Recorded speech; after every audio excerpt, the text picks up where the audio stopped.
Kibet. Bwana asifiwe nyote. Tungependa kukaa hapa kwa muda, lakini tumepata shida kidogo. Mimi naitwa Ayub Savula Ngatia. Mimi ndio Deputy Governor. Mheshimiwa Faruk Kibet tulisoma naye shule iko hapa. Tulikuwa deskmate hapa. Mheshimiwa Rigathi Gachagua tumekuwa naye bunge. So hawa viongozi nawaelewa. Mtatunuia radhi. Kumekuwa na vita kule Huisero constituency baina ya camp mbili ya mjumbe na MCA.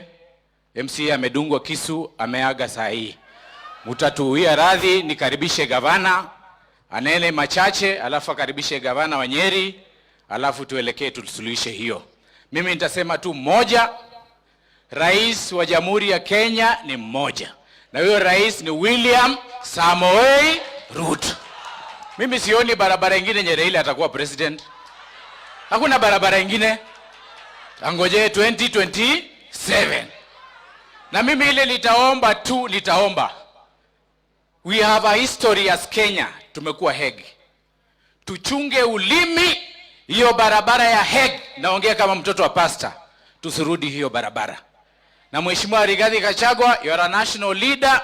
After winning an election, don't panic. Kalia hiyo kiti sawasawa na matako mbili na weka Kenya pamoja. Tumeelewana hapo?